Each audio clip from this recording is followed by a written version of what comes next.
இது சுவிஸ் தமிழ் டிவியின் இன்றைய பிரதான செய்திகள். செய்தி ஆசிரியர் தேவாமதன். செய்திகளை வாசிக்கும் நான் துரைய பவினோத் கண்ணன். முதலில் தலைப்புச் செய்திகள்.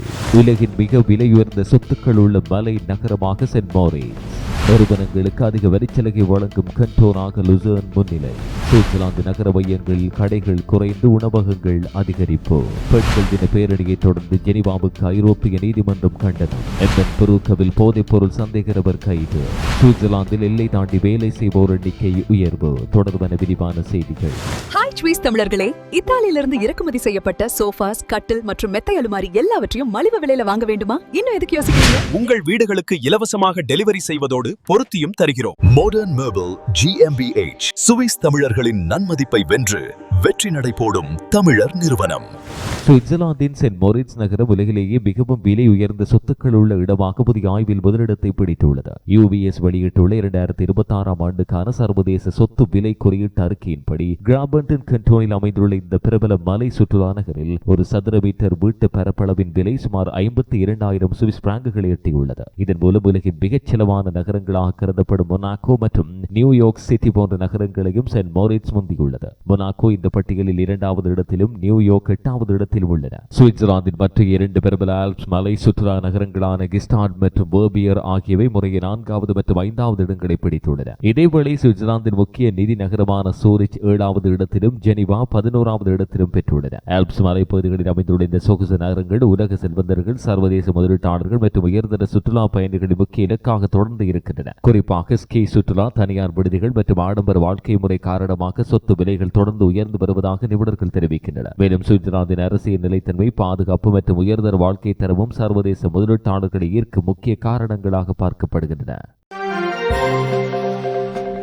சுவிட்சர்லாந்தில் நிறுவனங்களுக்கு மிகவும் கவர்ச்சிகரமான குறைந்த வரி வசதி கொண்ட கண்டோனாக நீண்ட காலமாக அறியப்பட்ட சுக் கண்டோன் இந்த ஆண்டு தனது முதலிடத்தை இழந்துள்ளது. புதிய ஆய்வொன்றின்படி அண்டை கண்டோனான லூசர்ன் தற்போது நிறுவன வரி விகிதத்தை குறைத்து சுவிட்சர்லாந்தில் மிக குறைந்த நிறுவன வரி கொண்ட பகுதியாக மாறியது. PwC ஆலோசனை நிறுவனம் வெளியிட்டுள்ள 2026 ஆண்டுக்கான பகுப்பாய்வின்படி லூசர்ன் கண்டோன் தனது நிறுவன வரி விகிதத்தை 11.66% குறைத்தது. இதன் மூலம் 11.71% வரி விகிதம் கொண்ட சுக்கை மிக சிறிய வித்தியாசத்தில் தள்ளியுள்ளது. பல ஆண்டுகளாக சுக் குறைந்த வரி கொள்கைகள் மற்றும் வணிகத்திற்கு ஏற்ற சூழல் காரணமாக சர்வதேச நிறுவனங்கள், முதலீட்டு நிறுவனங்கள் மற்றும் தொழில்நுட்ப நிறுவனங்களின் முக்கிய மையமாக இருந்தது. குறிப்பாக கிரிப்டோ மற்றும் பிளாக் செயின் நிறுவனங்கள் அதிகமாக செயற்படும் கிரிப்டோ வேலி என்ற அடையாளத்தாலும் சுக் உலகளவில் அறியப்படுகிறது. ஆனால் தற்போது லுசர் மேற்கொண்டுள்ள புதிய வரி குறைப்புகள் வெளிநாட்டு முதலீடுகள் மற்றும் புதிய நிறுவனங்களை ஈர்க்கும் போட்டியை மேலும் தீவிரப்படுத்தியுள்ளதாக பொருளாதார நிபுணர்கள் தெரிவிக்கின்றனர். இதற்கிடையில் சூரிச் மற்றும் பெர்ன் பகுதிகளில் நிறுவன வரி விகிதம் இன்னும் சுமார் 20% அருகில் இருப்பதாக அறிக்கையில் கூறப்பட்டுள்ளது. சுவிட்சர்லாந்தின் பல கண்டோன்களுக்கிடையே குறைந்த வரி மூலம் நிறுவனங்களை ஈர்க்கும் போட்டி நீண்ட காலமாக இருக்கிறது. இந்த நிலை நாட்டின் பொருளாதார வளர்ச்சி மற்றும் சர்வதேச முதலீட்டு சூழலில் முக்கிய தாக்கத்தை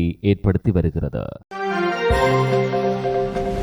சுவிட்சர்லாந்தின் முக்கிய நகர மையங்கள் கடந்த சில ஆண்டுகளில் பெரிய மாற்றத்தை சந்திக்கின்றன. பாரம்பரிய சில்லறை விற்பனை கடைகள் குறைந்து அவற்றின் இடத்தை உணவகங்கள் மற்றும் சேவைத்துறை வணிகங்கள் அதிகமாக பிடித்து வருகின்றன. ஓஸ்ட் பார்ட்னர் ரியல் எஸ்டேட் ஆலோசனை நிறுவனம் வெளியிட்டுள்ள புதிய ஆய்வின்படி சூரிச் பழைய நகர பகுதியில் மாத்திரம் கடந்த 10 ஆண்டுகளில் சுமார் 110 ஆடை கடைகள் மூடப்பட்டுள்ளன. இது கிட்டத்தட்ட 30% சரிவு. இதேபோன்ற மாற்றங்கள் ஜெனிவா, லுசர்ன் மற்றும் விண்டத்தூர் உள்ளிட்ட பல நகரங்களிலும் காணப்படுவதாக அறிக்கை சொல்கிறது. ஆன்லைன் விற்பனை வேகமாக வளர்ந்து வருவதால் மக்கள் நேரடியாக கடைகளுக்கு சென்று பொருட்கள் வாங்கும் பழக்கம் குறைகிறது. இதன் காரணமாக பாரம்பரிய ஆடை மற்றும் சில்லறை விற்பனை கடைகள் அதிக அழுத்தத்தை எதிர்கொள்கின்றன. இதேவேளை அழகு நிலையங்கள், முடிதிருத்தும் நிலையங்கள், சிறிய கஃபேக்கள் அதிகரித்து வருகின்றன. குறைந்த பரப்பளவு மற்றும் குறைந்த வாடகை செலவிலான இடங்களில் இவ்வகை வணிகங்கள் விரிவடைந்து வருவதாக ஆய்வு சொல்கிறது. மக்களின் வாழ்க்கை முறை மற்றும் நுகர்வு பழக்கங்கள் மாறி வருகின்றன என நிபுணர்கள் தெரிவிக்கின்றனர். வெறும் பொருட்கள் வாங்குவதை விட சமூக உறவுகள், அனுபவங்கள் மற்றும் நேரடி மனித தொடர்புகளை மக்கள் அதிகம் நாடுகிறார்கள் என்பதும் இந்த மாற்றத்தின் முக்கிய காரணமாக பார்க்கப்படுகிறது.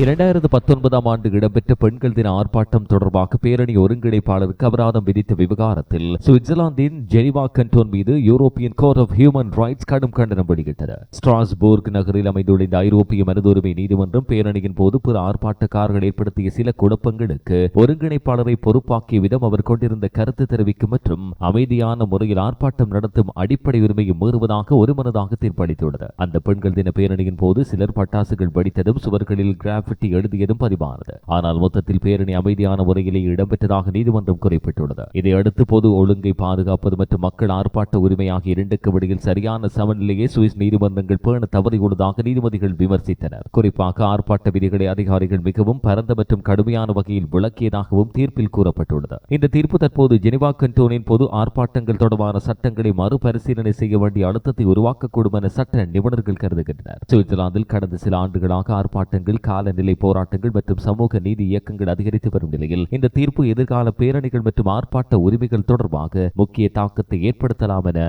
எதிர்பார்க்கப்படுகிறது.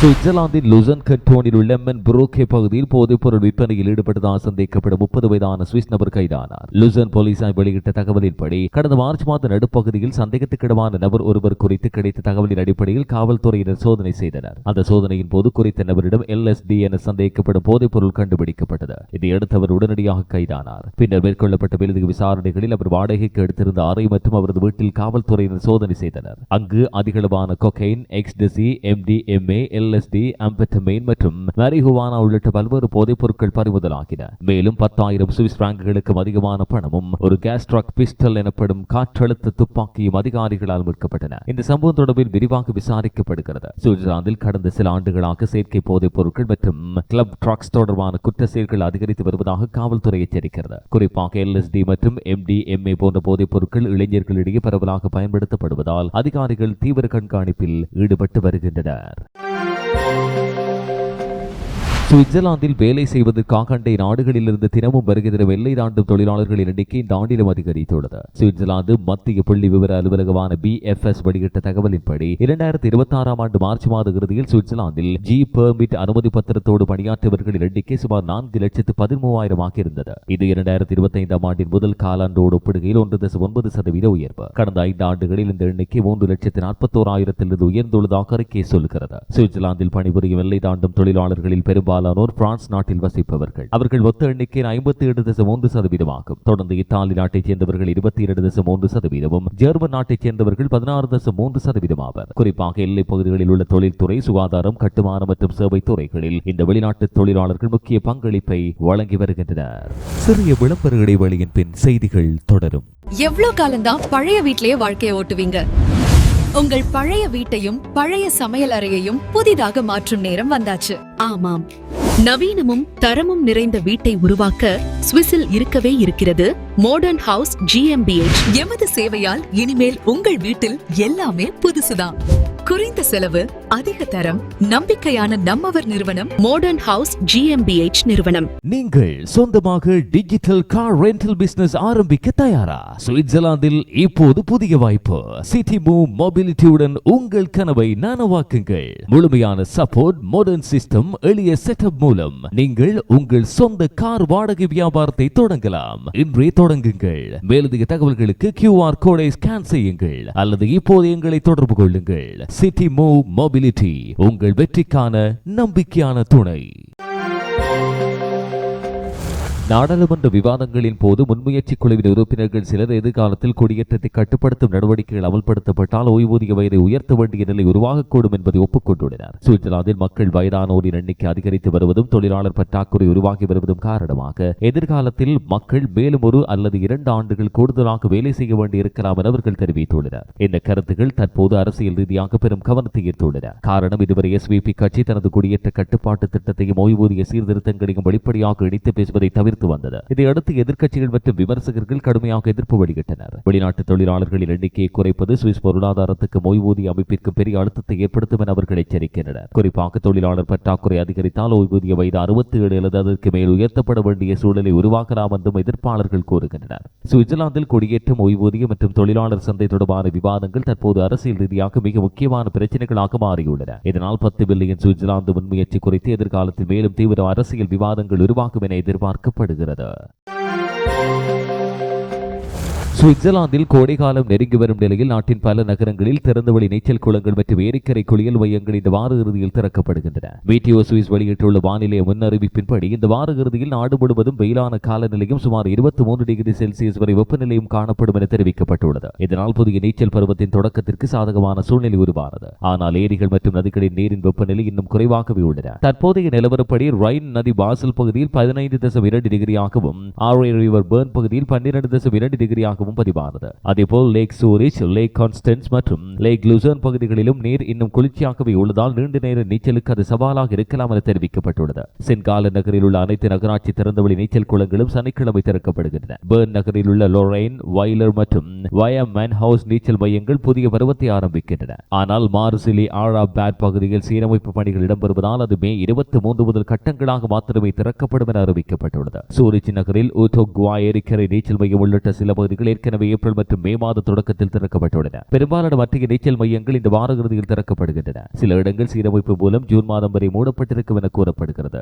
லூசர்ன், பாசல், கோர் மற்றும் ஜெனிவா நகரங்களிலும் இந்த வார இறுதியில் நீச்சல் பருவம் ஆரம்பமாகிறது. லவுசான் நகரின் பெலிராய் நீச்சல் மையம் வழக்கம் போல் மே 14ஆம் தேதி திறக்கப்படும். இதற்கிடையில் சில நகரங்கள் பாதுகாப்பு மற்றும் ஒழுங்கு விதிகளை கடுமையாக்கியுள்ளன. பாசல் நகரில் விதிமுறைகளை மீறுவோருக்கு உடனடியாக நீச்சல் மைய நுழைவு தடை வழங்கும் அதிகாரம் பணியாளர்களுக்கு வழங்கப்பட்டுள்ளது. கடுமையான விதிமுறை மீறல்களுக்கு 1 ஆண்டு வரை தடை விதிக்கப்படலாம். மேலும் ஜெனிவா கண்டோன் பொதுமக்கள் நீச்சல் குளங்களில் அணியப்படும் நீச்சல் உடைகள் தொடர்பில் புதிய சட்ட விதிமுறைகளை அறிமுகப்படுத்தியுள்ளது. அதன்படி முழங்காலுக்கு மேல் நிற்கும் மற்றும் கைகளை மூடாத வகையிலான நீச்சல் உடைகளுக்கு மாத்திரமே அனுமதி வழங்கப்படும். இதன் மூலம் புர்கினி போன்ற முழு உடல் நீச்சல் ஆடைகள் நடைமுறையில் தடை செய்யப்படுகின்றன என்று தெரிவிக்கப்படுகிறது.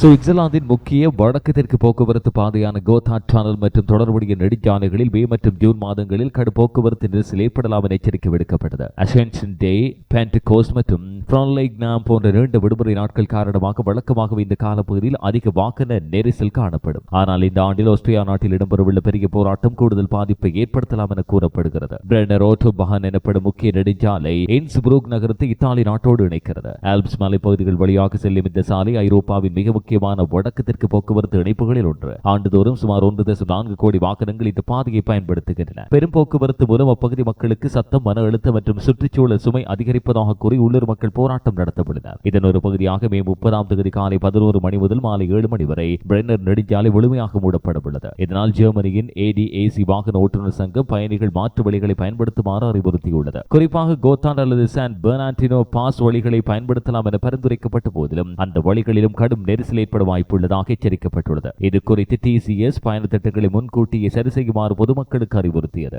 குறிப்பாக வெள்ளிக்கிழமை மாலை அல்லது சனிக்கிழமை அதிகாலையில் பயணிப்பது நெரிசலை தவிர்க்க உதவும் என கூறப்பட்டுள்ளது. இதேபோல பெடரல் ரோட்ஸ் ஆபீஸ் சுவிட்சர்லாந்து இந்த நிறைவை குறித்து தற்போதைக்கு அமைதியான அணுகுமுறையை கொண்டுள்ளது. பிரென்னர் பாதை மூடப்பட்டாலும் மே 2 மற்றும் மே 13 நெடுஞ்சாலைகளில் மிகப்பெரிய அளவில் கூடுதல் சுமை ஏற்படும் என எதிர்பார்க்கவில்லை என்று ஆஸ்ட்ரா பேச்சாளர் தாமஸ் ரோர்பாக் தெரிவித்துள்ளார். இந்நிலையில் பனிப்பொழிவு குறைவாக இருந்ததால் இந்த ஆண்டின் கோத்தார்ட் பாஸ் மலைப்பாதை வழக்கத்தை விட விரைவாக திறக்கப்பட உள்ளது. அடுத்த வெள்ளிக்கிழமை முதல் இந்த மாற்றுப்பாதை மீண்டும் பயணிகளுக்கு என திறக்கப்படும் என்பதால் அது போக்குவரத்து நெரிசலை ஓரளவு குறைக்க உதவலாம் என அதிகாரிகள் நம்புகின்றனர். சுவிட்சர்லாந்தின் எமென் நகரில் சட்டவிரோதமாக குப்பைகள் கொட்டப்படும் சம்பவங்கள் அதிகரிப்பதால் அதிகாரிகள் புதிய கண்காணிப்பு நடவடிக்கை அறிமுகப்படுத்தியுள்ளனர். சரியாக குப்பைகளை பிரித்து அகற்றும் பொதுமக்கள் பலர் நிரம்பி வழியும் அல்லது அசுத்தமாக மாறியுள்ள மறுசுழற்சி சேகரிப்பு மையங்கள் காரணமாக நீண்ட காலமாக அதிருப்தி தெரிவித்து வந்தனர். குறிப்பாக சேகரிப்பு மையங்களின் அருகே அனுமதியின்றி குப்பைகள் கொட்டப்படும் சம்பவங்கள் கடந்த சில ஆண்டுகளில் அதிகரித்துள்ளதாக கூறப்படுகிறது. தொடர்ச்சியான சுத்தப்படுத்தல் பணிகள் மற்றும் விழிப்புணர்வு பிரசாரங்கள் மேற்கொள்ளப்பட்ட போதிலும் நிலைமையில் பெரிய முன்னேற்றம் ஏற்படாததால் எமென் தற்போது வீடியோ கண்காணிப்பு முறையை அறிமுகப்படுத்த முடிவு செய்துள்ளது. இதன்படி 2026ஆம் ஆண்டு மே மாத இறுதியிலிருந்து அதிகமாக பாதிக்கப்பட்டுள்ள 3 மறுசுழற்சி சேகரிப்பு மையங்களில் கண்காணிப்பு கேமராக்கள் பொருத்தப்படப்பட்டன. சட்டவிரோத குப்பை கொட்டல்கள் அதிகமாக இடம்பெறும் இடங்கள் மற்றும் அவற்றை சுத்தப்படுத்துவதற்கான செலவுகளை அடிப்படையாக வைத்து இந்த இடங்கள் தேர்வு செய்யப்பட்டுள்ளன. இந்த வீடியோ கண்காணிப்பு திட்டம் ஆரம்ப கட்டமாக 2 ஆண்டுகளுக்கு நடைமுறையில் இருக்கும். பின்னர் கிடைக்கும் தகவல்கள் மற்றும் விளைவுகளின் அடிப்படையில் திட்டத்தை தொடர்வது குறித்து முடிவு செய்யப்படும் என அதிகாரிகள் தெரிவித்தனர். மேலும் ஒரே இடங்களில் மாத்திரம் கண்காணிப்பு இருந்தால் குப்பை கொட்டல்கள் வேறு பகுதிகளுக்கு மாறக்கூடும் என்பதால் இந்த 2 ஆண்டுகளில் கேமரா அமைப்புகள் தேவைக்கேற்ப மாற்றப்பட்டு பயன்படுத்தப்படும். இந்த திட்டத்திற்கான நிறுவல், பராமரிப்பு மற்றும் செயற்பாட்டு செலவுகள் மொத்தமாக சுமார் 60,000 சுவிஸ் பிராங்குகள் என மதிப்பிடப்பட்டுள்ளது. இதேவேளை சட்டவிரோத குப்பைகளை அகற்றுவதற்கும் சுத்தப்படுத்துவதற்கும் ஆண்டுதோறும் சுமார் 75,000 சுவிஸ் பிராங்குகள் செலவாகின்றன. எனவே கண்காணிப்பு முறையின் மூலம் இந்த தேவையற்ற செலவுகள் குறைக்க முடியும் என நகராட்சி நிர்வாகம் நம்பிக்கை வெளியிட்டது. மத்திய கிழக்கில் நீடித்து வரும் போர் சூழலை சுவிட்சர்லாந்தின் தேசிய விமான சேவையான சுவிஸ் இன்டர்நேஷனல் ஏர்லைன்ஸ் நிறுவனத்தின் வருமானத்தை கணிசமாக உயர்த்தியுள்ளது. நிறுவனம் வெளியிட்ட தகவலின்படி 2026 ஆண்டின் முதல் காலாண்டில் அதன் செயற்பாட்டு லாபம் 3 கோடி சுவிஸ் பிராங்குகளை எட்டியுள்ளது. இது கடந்த ஆண்டின் இதே காலப்பகுதியோடு ஒப்பிடுகையில் 9 மடங்குக்கும் அதிகமான உயர்வு. குறிப்பாக மார்ச் மாதத்தில் பயணிகள் தேவை அதிகரித்தது இந்த லாப உயர்விற்கான முக்கிய காரணமாகும். மத்திய கிழக்கு மோதலால் சில முக்கிய வான்வழிகள் மற்றும் சர்வதேச விமான மையங்கள் பாதிக்கப்பட்ட நிலையில் பல பயணிகள் மாற்று வழித்தடங்களை தேடியதாக சுவிஸ் நிறுவனம் தெரிவித்தது. இதன் மூலம் சுவிஸ் இயக்கிய மாற்று விமான சேவைகளுக்கு அதிகமான பயணிகள் திரும்பியதாகவும் அதனால் வருமானம் உயர்ந்ததாகவும் கூறப்பட்டுள்ளது. ஆனால் எதிர்கால நிலைமை குறித்து நிறுவனம் எச்சரிக்கையோடு அணுகி வருகிறது. குறிப்பாக விமான எரிபொருள் விலைகள் தற்போது போர் தொடங்குவதற்கு முந்தைய காலத்தை விட கிட்டத்தட்ட இரட்டிப்பளவுக்கு உயர்ந்துள்ளன. இந்த அதிகரித்த செலவுகள் இன்னும் முழுமையாக நிதி அறிக்கையில் பிரதிபலிக்கவில்லை என்றும் வரும் மாதங்களில் செலவு சுமை அதிகரிக்கலாம் என்றும் நிறுவனம் எச்சரித்தது. உலகளாவிய அரசியல் பதற்றங்கள் மற்றும் வான்வெளி கட்டுப்பாடுகள் மூலம் சர்வதேச விமானத்துறை தொடர்ந்து சவால்களை சந்திக்கும் நிலையில் சுவிஸ் உள்ளிட்ட பல விமான நிறுவனங்கள் எரிபொருள் செலவுகள் மற்றும் பாதுகாப்பு பாதைகள் தொடர்பாக கவனமாக செயற்படுகின்றன. இந்த அளவோடு சுவிஸ் தமிழ் டிவியின் இன்றைய பிரதான செய்திகள் நிறைவுக்கு வருகின்றன. இதுபோன்ற மேலதிக செய்திகளை பார்வையிட எங்களுடைய இணையதளமான சுவிஸ் தமிழ் 24.com அணுகுங்கள். வணக்கம்.